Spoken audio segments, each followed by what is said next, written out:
Welcome back, students. This is a short video on the ups paralysis, which is asked usually as a short note. Now, the ups paralysis is a part of the applied importance or clinical importance of the brachial plexus also. Okay, let us see why this ups paralysis takes place. It is due to the injury to the up spine. So let us come to see first what is an up spine.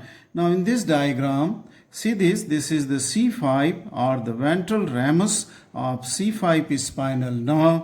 This is the ventral ramus of C6. As we have seen in the brachial plexus, these are the roots of the brachial plexus which joins to form the upper trunk. Okay, this is the trunk of the brachial plexus, upper trunk of the brachial. This brachial trunk, upper trunk, will divide into the divisions and will form an anterior division and a posterior division of the brachial plexus.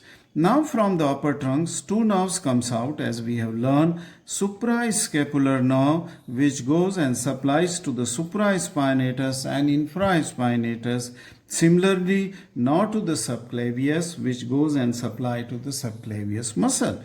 So at this point where there are which includes the roots of the C5 and C6, which includes the upper trunk and which includes the anterior and posterior division, and also which includes the two branches from here. Okay, so thus it is said that the two roots, two branches and two divisions, total 6 of the nerves are present at one particular point. That is called as the ops point, which is in relation to the upper trunk of brachial plexus. And the ops paralysis takes place because of the injury to this spine, that is to the ops spine. Okay, now we come to the why there is an injury to the ops spine. What is the cause of this brachial ops paralysis?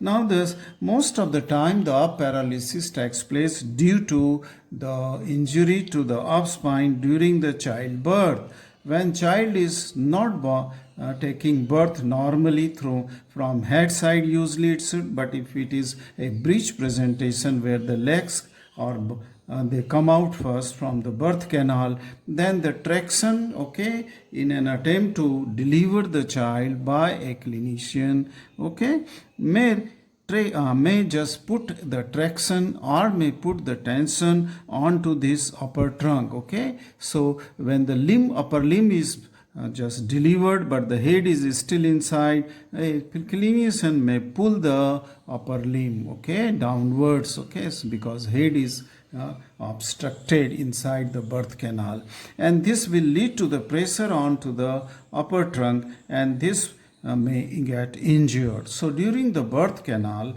injury or during the birth injury, most of the ops paralysis takes place. Sometime after the birth, that means in the adulthood also, there may be a injury onto the side of the neck, okay, and this may also lead to that the ops paralysis. Now let us see what is the effect of the ops paralysis. What happens to a patient when there is an ops paralysis? Now in this condition I have tried to draw this diagram where the limb on that side, upper limb on that side, hang by the side of the body. Okay, it is hanging.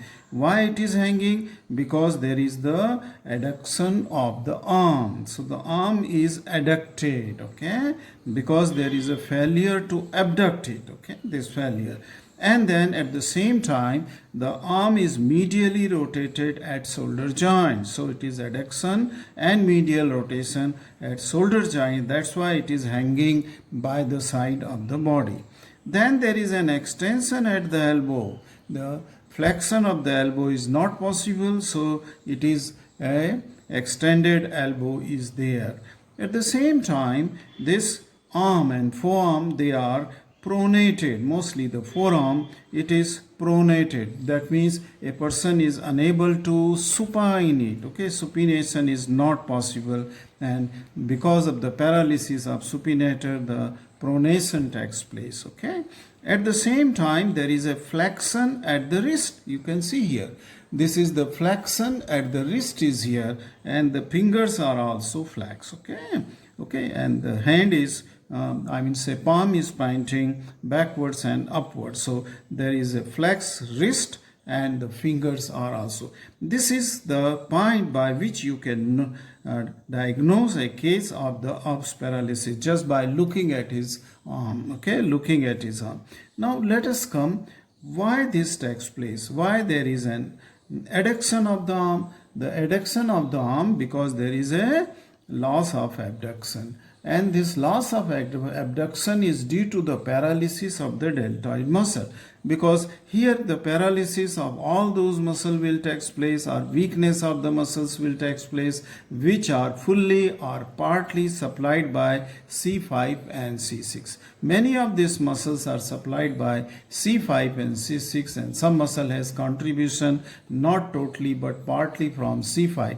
All those which are having the contribution will show the paralysis or the weakness. Okay, so here the deltoid is completely paralyzed. Okay, so that the person cannot abduct. Okay, cannot raise the arm at the shoulder, so that's why it is hanging by the side of the body. So there is loss of abduction.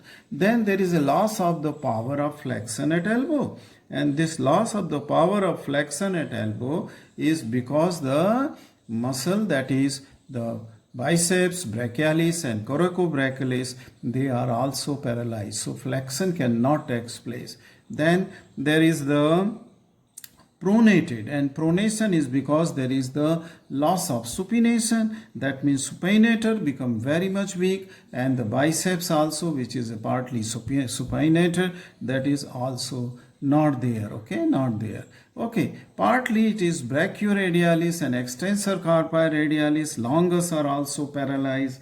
Okay, so the pronation is it is pronated and supination is not possible. Okay, so the arm is in the pronated condition. It is in the pronated condition. Okay, so these are the muscles which are paralyzed, and that's why the arm is looking. And in this condition, the arm looks as if it is the policeman tips hand. Okay, so this is the also Ups paralysis is also called as policeman tips hand, or that of the porter's tip hand. This completes the short note on the Ups paralysis, where you should clearly mention why the arm acquired this position and which are the muscles which are paralyzed. Okay, which leads ultimately to this condition. Okay, the condition of the Ups paralysis. Thank you very much for watching this video.